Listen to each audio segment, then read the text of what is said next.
Meus irmãos e irmãs, a graça e a paz do Senhor. Amém. Quero convidá-los a ficarem de pé e abrirem comigo suas Bíblias no Evangelho segundo escreveu Lucas, capítulo número 1, versículos de número 1 ao 4.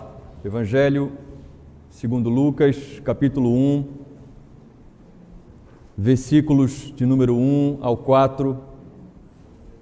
Hoje, com a graça do Senhor, estaremos dando início à série de exposições no Evangelho do Senhor segundo escreveu Lucas.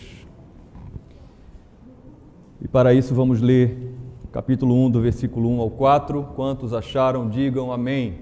Amém. Assim diz então a palavra do Senhor.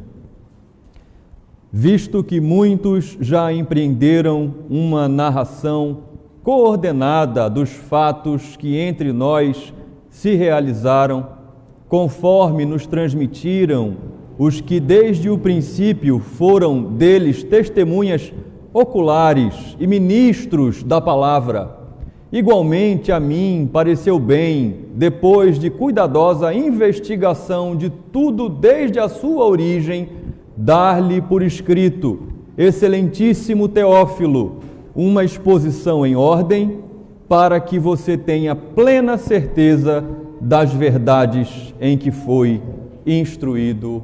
Amém. Vamos orar mais uma vez, meus irmãos. Senhor, nós estamos em Tua presença e nós suplicamos a Ti que desvende os nossos olhos, a fim de que nós possamos contemplar as maravilhas da Tua lei, da Tua palavra, do Teu Evangelho. Fale conosco nesta noite, é o que nós Te suplicamos, em nome de Jesus. Amém. Os irmãos podem sentar.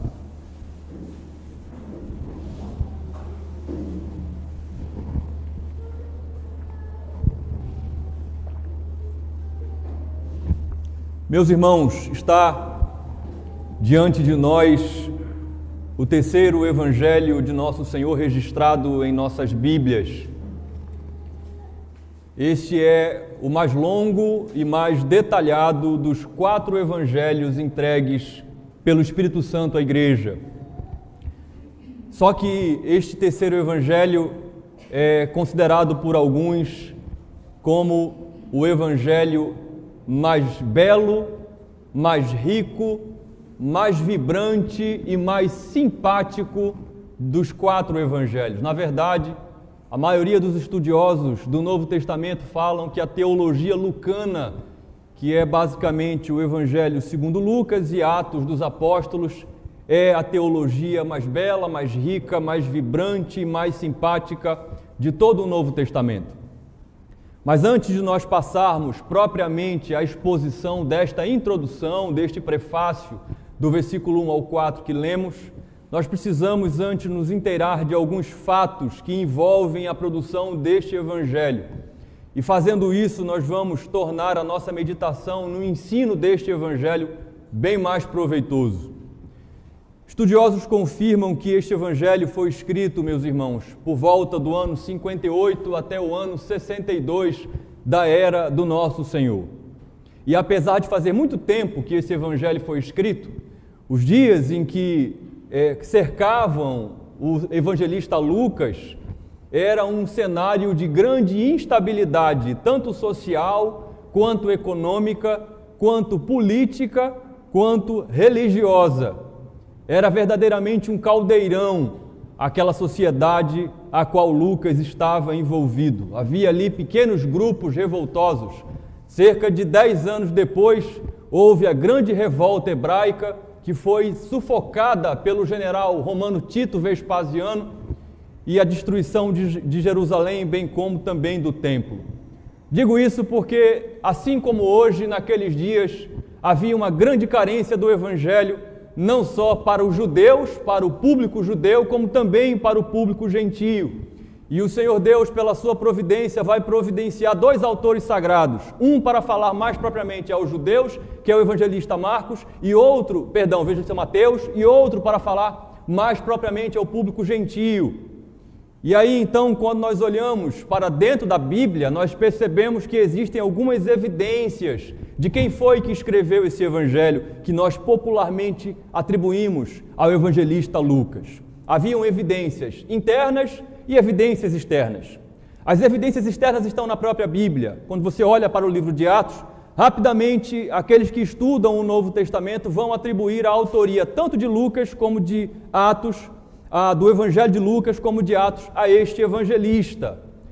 Por conta disso, desde os primeiros momentos da igreja, da era cristã, já no segundo século, o Evangelho segundo Lucas e Atos, de fato, foram atribuídos a este evangelista, tanto pelos escritos dos primeiros 3 séculos da igreja, como também pelos primeiros pais. Mas por que é importante nós identificarmos que o Evangelho segundo Lucas, que nós recebemos hoje no século XXI, de fato, de forma evidente, tanto internamente como externamente, foi atribuído e de fato é considerado escrito por este evangelista?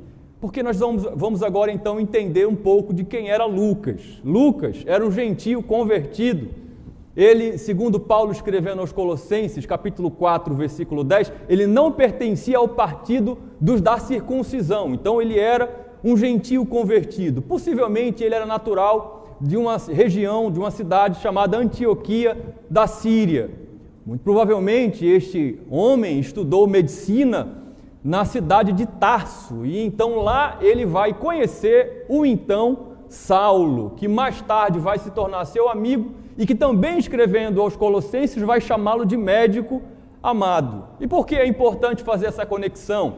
Porque por mais de 10 anos, esse evangelista foi companheiro de ministério de Paulo, o acompanhando em várias das suas viagens missionárias e, inclusive, foi o único que esteve presente nos 3 momentos de prisão de Paulo, tanto em Cesareia como também em Roma. Ele foi o único, inclusive, a estar com Paulo na sua última prisão, a prisão que antecedeu ao seu martírio, de maneira que Paulo, escrevendo a segunda carta a Timóteo, capítulo 4, versículo 11, disse que apenas Lucas estava com ele. Então, um amigo e companheiro de ministério do apóstolo Paulo. Lucas, como já disse, então, era identificado como um médico, tanto fora como dentro das palavras da Bíblia. Ele era um homem extremamente culto nas letras. Lucas era um homem que apreciava a arte, o belo, a riqueza dos detalhes. Alguns chegam a dizer que Lucas era pintor. Mas Lucas também é identificado, tanto fora como dentro da Bíblia, como um grande historiador. Lucas era um homem, de fato, extraordinário, de muitos talentos, um homem polivalente. Mas Lucas, definitivamente, além de tudo isso que vocês estão ouvindo, ele era teólogo e ele era pastor.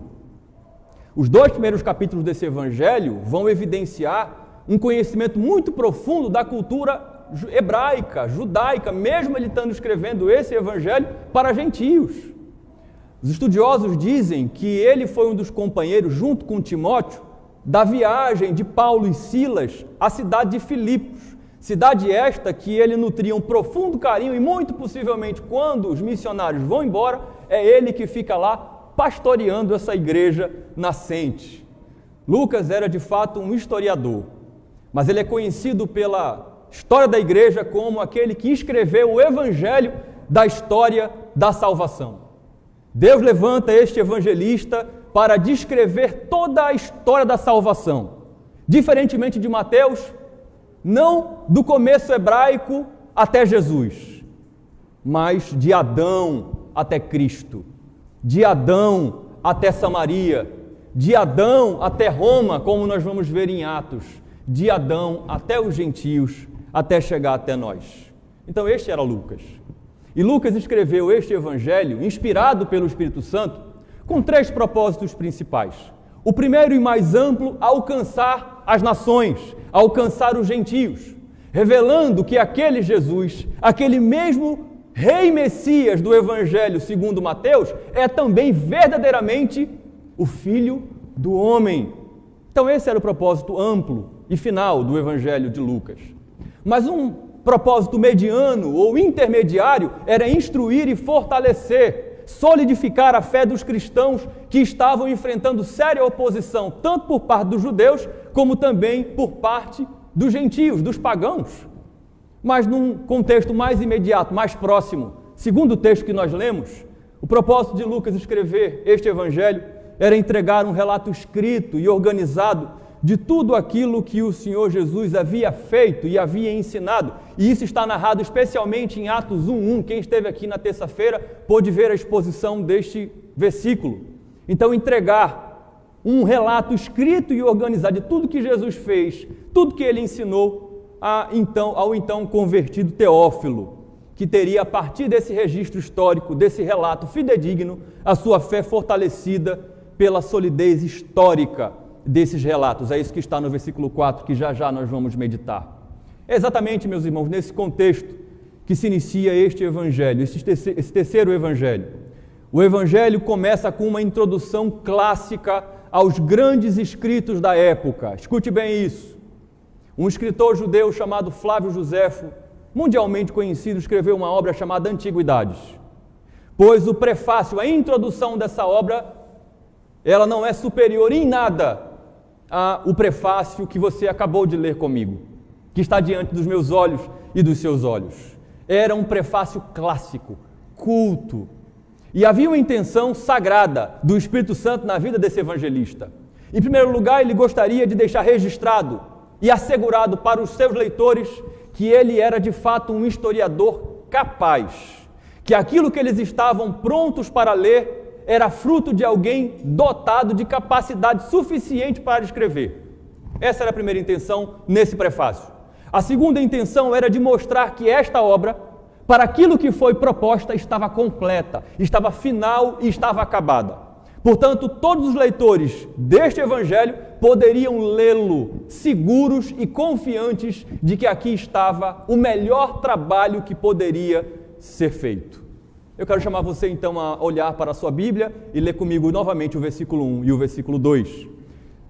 O Senhor nos diz: visto que muitos já empreenderam uma narração coordenada dos fatos que entre nós se realizaram, versículo 2, conforme nos transmitiram os que desde o princípio foram deles testemunhas oculares e ministros da palavra.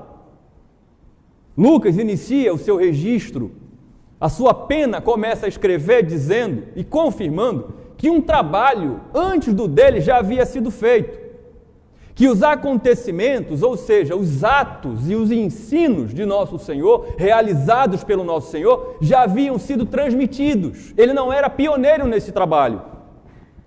Lucas não estava entre os primeiros discípulos. Se você olhar para a relação dos 12, você não vai encontrar o nome dele lá. Ele era, como já disse, um gentio convertido, que recebeu as informações que vão estar contidas no seu evangelho, no evangelho que ele foi responsável para produzir, basicamente dois grupos, segundo este texto. Em primeiro lugar, ele recebeu literalmente das mãos. A ideia do texto original é essa. É como se Lucas tivesse recebido nas próprias mãos dos oficiais, dos servos. Literalmente daqueles servos que serviam nas galés, os servos que trabalhavam mais. Ele recebeu nas mãos desses pregadores do Evangelho, destes ministros da palavra. É interessante que aqui nós estamos ainda no embrião de um Evangelho que estava sendo registrado. Mas assim como vocês hoje têm providenciado, pela graça de Deus, um pregador do Evangelho, Lucas também teve um pregador ou pregadores do Evangelho que pregaram a palavra de Deus para o seu coração, para os seus ouvidos, para a sua mente. Mas em segundo lugar, havia um segundo grupo de pessoas. Eram aquelas pessoas que literalmente viram com os seus próprios olhos os feitos do Senhor Jesus Cristo. Elas foram testemunhas oculares. O que o texto está dizendo para mim e para você?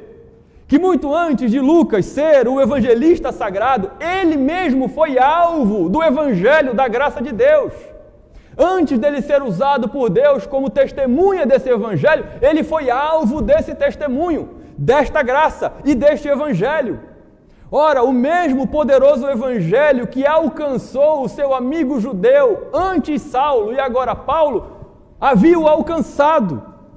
Ele está escrevendo este evangelho, ele está iniciando a narrativa do seu evangelho, mas ele trata logo de começar a dizer: não começou comigo.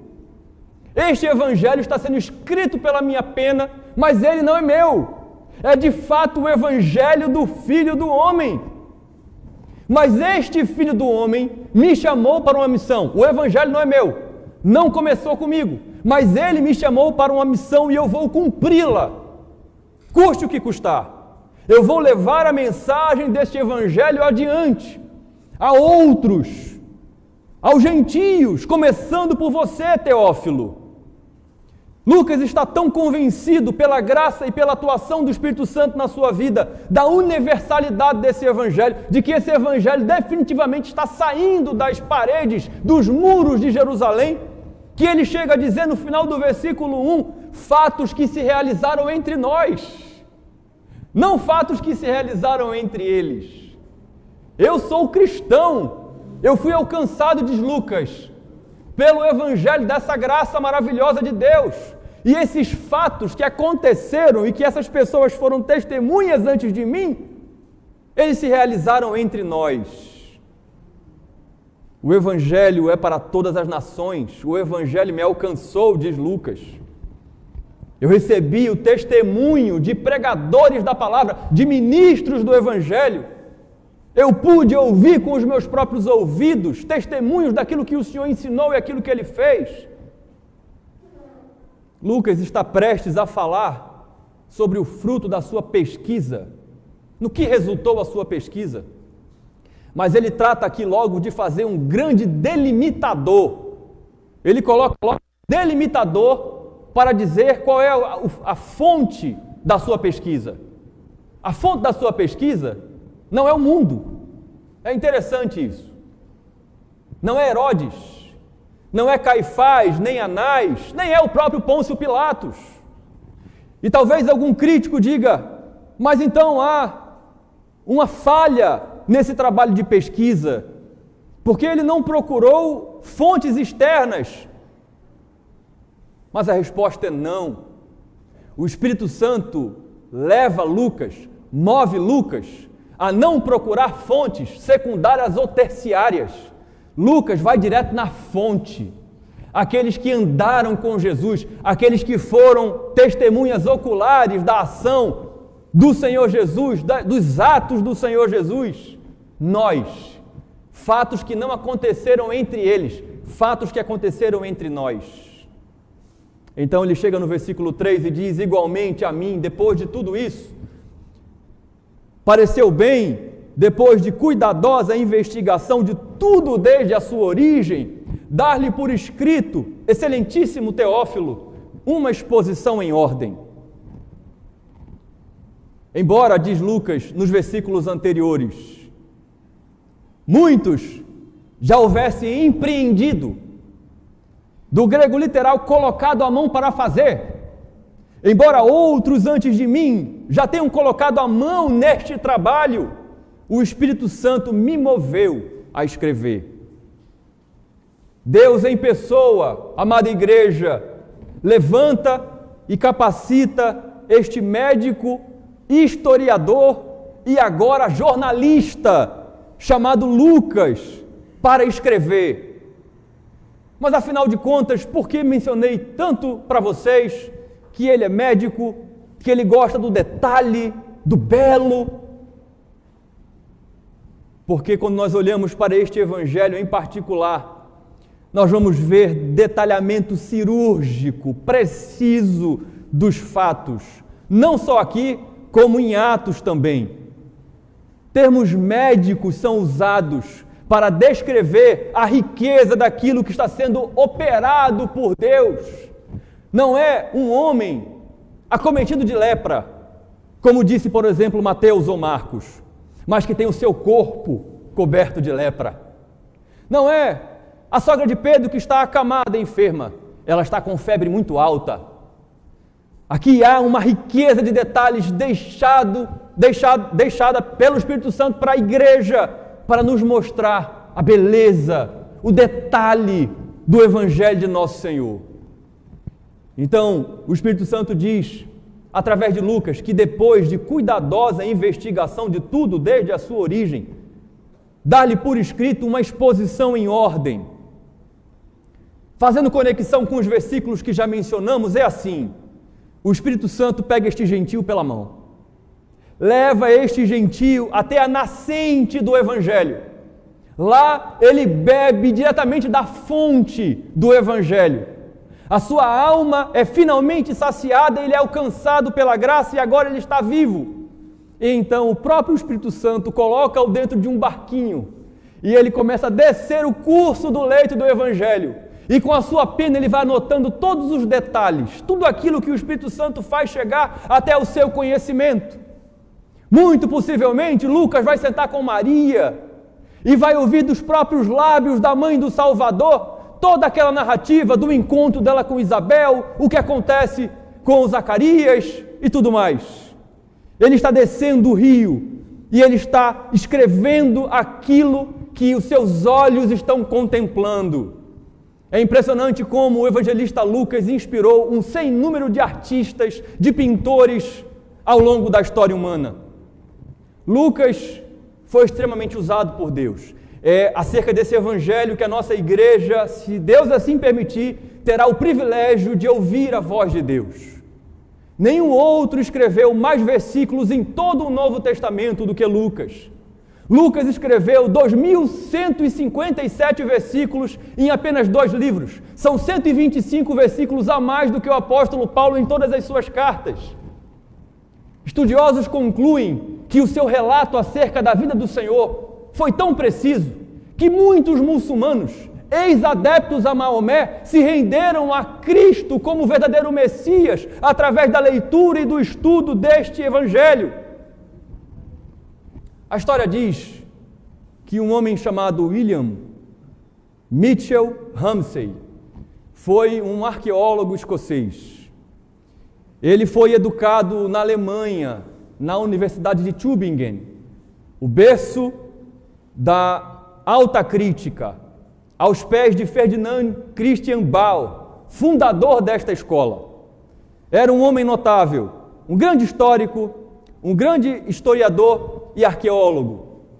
A história conta que ele recebeu uma bolsa de estudos e ele foi motivado a viajar por toda a Grécia e toda a Ásia Menor com o intuito de colher material que fortalecesse o pensamento da alta crítica de que a Bíblia era uma falácia, de que os milagres de fato eram mitos.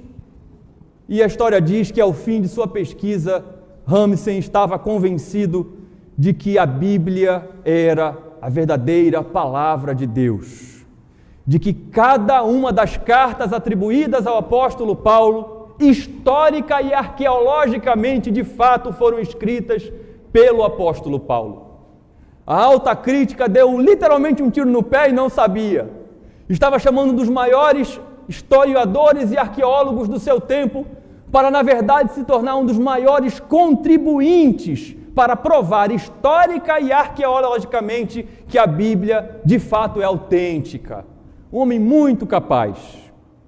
Sobre os escritos de Lucas, William Ramsay certa vez disse: você pode pressionar as palavras de Lucas em um grau além de qualquer outro historiador.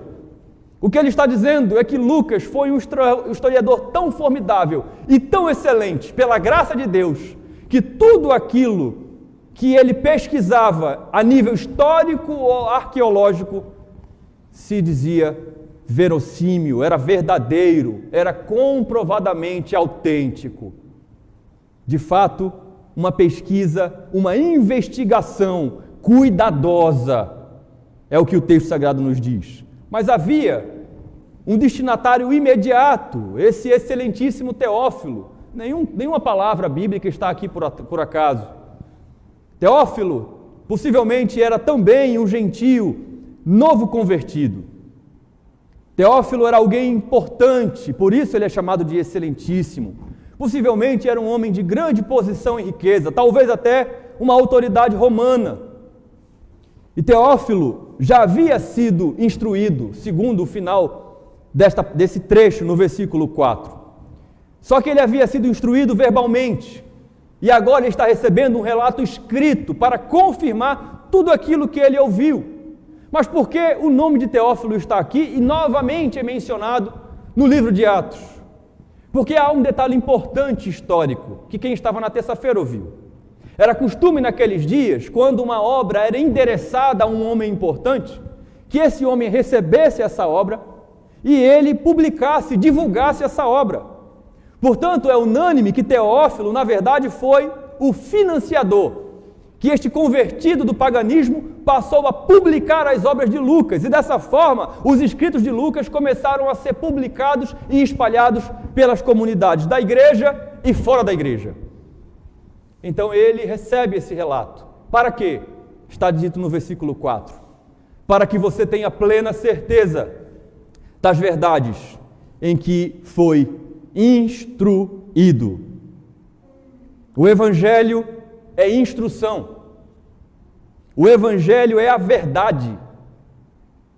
Para que você tenha plena certeza das verdades em que você foi instruído. O Evangelho é instrução e o Evangelho não é falácia, é verdade. O Evangelho é dinâmico, ele é vivo. A igreja só é igreja porque ela conheceu o Evangelho de Cristo. E quem é Cristo? Ele é o caminho, ele é a verdade e ele é a vida. É por isso que a igreja é a igreja. Nós somos libertos da condenação do pecado não por outra fonte, mas pela verdade que nos instruiu, que falou a nós. E este verbo instruir tem uma aplicação muito importante nesse versículo 4. A ideia aqui é de um som que vai em direção. Nós recebemos instrução, vocês estão aqui recebendo instrução do Evangelho. E o som da minha voz, por meio dessas caixas acústicas, estão chegando até você. Isso é instrução de acordo com este versículo 4. É este som indo em direção a vocês oralmente. Mas não para por aí. Este som da instrução do Evangelho, que está contido aqui no versículo 4, é um som que encanta. É um som que chama atenção, é um som que atrai, é um som que fascina. Não é um som que fascina pelo timbre da voz do orador, é um som que fascina, que encanta e que atrai, porque ele entra nos ouvidos e ele desce e vai até o coração para salvar, para converter, mas também para santificar. É esta instrução verbal que Teófilo recebeu e que agora os seus olhos poderão ler nas páginas ou nos rolos dos pergaminhos e dos papiros. Esta instrução que Teófilo recebeu foi tanto para a sua salvação, como também é para a sua santificação. E assim Teófilo e a igreja podem ter total certeza, podem ter precisa segurança de que estas palavras entregues pelo seu Senhor, que estes atos do Senhor, que foram vistos por testemunhas oculares e que agora estão sendo difundidos, Teófilo e a igreja podem ter total, precisa segurança, firmeza de que eles estão protegidos por estas palavras que os atraem, que os fascina, que os encanta. Eles estão protegidos das heresias que estão tentando entrar e se misturar com o cristianismo. Eles estão protegidos das falácias dos judeus. Eles estão protegidos com a verdade e eles podem proclamar e eles podem anunciar essas verdades. Teófilo não está recebendo invenções humanas. Lucas não está passando para Teófilo as invenções da sua própria mente. Lucas, o Espírito Santo não está usando ele para ensinar a igreja acerca de fábulas. Muito pelo contrário. As fábulas são ensinadas pelo mundo. Teófilo não crê em vão. Ele está firme e seguro naquilo que ele aprendeu. A igreja dos dias do Novo Testamento não está crendo em vão. Ela está segura naquilo que ela aprendeu. Nós, igreja do século 21, que voltamos os nossos olhos e os nossos corações para este Evangelho, nós estamos seguros contra toda ideologia, contra toda falácia, contra toda fábula que existe lá fora. O Evangelho que nós recebemos por meio do Espírito Santo, pelas mãos dos apóstolos, é firme, é seguro, é preciso. O mundo que cerca a mim e a você, você conhece bem esse ditado, ele precisa lavar a sua boca suja para falar daquilo que ele não conhece. O mundo precisa conhecer o Evangelho para poder falar alguma coisa, para tecer algum comentário negativo. O mundo não tem o direito de recriminar o Evangelho e de dizer que o Evangelho é falso, ele nem sabe do que ele está dizendo. Estas verdades foram instruídas diretamente pelo Senhor, entregue aos apóstolos, trazida até nós. Elas são sólidas, elas são históricas, elas pertencem ao povo de Deus, elas estão nas mãos do povo de Deus e sob os seus cuidados, pertencem ao corpo de Cristo, pertencem à igreja. Portanto, irmãos, eu encerro perguntando a você, o que o prefácio, o que a introdução do Evangelho segundo Lucas ensina a mim e a você? Em primeiro lugar, que o Evangelho do Reino, que o Evangelho do Filho de Deus, que o Evangelho do Rei Messias, que o Evangelho do Filho do Homem, este Evangelho é maior do que eu e do que você, é maior do que a própria história humana, ele é anterior a nós. Ele é maior do que a própria criação. Escute bem isso, igreja. As verdades eternas e sagradas do Evangelho são anteriores a mim e a você e são maiores do que eu e do que você e do que a própria criação. Eu vou provar isso a você de acordo com as Escrituras. O Salmo 119, versículo 142, nos diz que a justiça de Deus, a justiça do seu Evangelho é eterna. Ela não é temporal. Jeremias capítulo 31, versículo 1 diz que o Senhor nos amou com amor eterno. O amor de Deus pelo seu povo e pela sua igreja não começou no tempo, ele vem desde toda a eternidade. Por isso o Evangelho da graça de Deus é maior do que eu e do que você, é maior do que este homem extraordinário chamado Lucas. O Evangelho foi dado sendo maior do que eu e do que você, para nos instruir, para nos fortalecer, para instruir Teófilo, a igreja daqueles dias, mas também fazer isso, exatamente isso comigo e com você. Ele foi dado a Teófilo e a igreja do Novo Testamento, para a defesa da fé. Também fez isso e faz isso até hoje, em meu e em seu favor. Por isso você pode abrir a sua boca como crente e pregar o Evangelho e defender a sua fé sem medo, sem timidez, sem vergonha, no melhor sentido da palavra, contra toda e qualquer heresia, contra toda e qualquer ideologia. Proclame este Evangelho, porque ele é firme, ele é sólido, ele é maior do que a própria criação. Quantos podem dizer amém? Amém. Em segundo lugar, inevitavelmente, este prefácio nos ensina que, como cristãos, cabe a mim e a você levar adiante este Evangelho do Filho do Homem a outras pessoas. Assim como Lucas foi alcançado depois, capacita, atenção irmãos, não vamos perder aqui a atenção. Às vezes, Deus capacita indivíduos, pessoas extraordinárias para o servir. Pessoas que você diz assim, eu não sei como consegue, eu não sei como é que esse pastor consegue produzir tanto, eu não sei como é que esse teólogo, nós que estudamos um pouco mais a história da igreja, como é que Calvino conseguia pregar todos os dias da semana e escrever como ele escrevia. Então, às vezes, Deus levanta pessoas extraordinárias aos nossos olhos para o servir. Só que a primeira coisa que nós precisamos lembrar é que Ele capacita essas pessoas que Ele levanta. Lucas é um bom exemplo disso. Todas essas características, toda essa polivalência de Lucas só existia porque Deus o capacitou para isso. Deus tinha uma obra para ele executar e para ele fazer.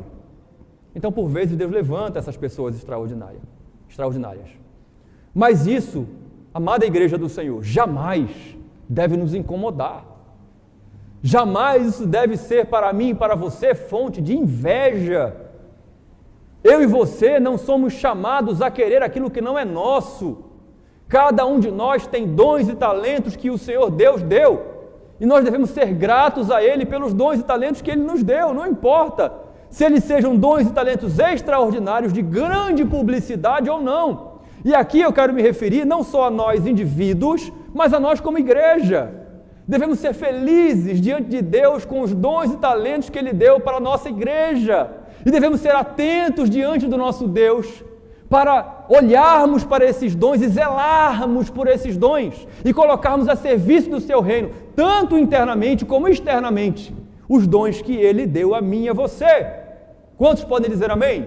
Amém. Cada um na sua área, cada um no seu espaço, louvando a Deus pela vida de todos, inclusive pelos destacados, inclusive pelos extraordinários.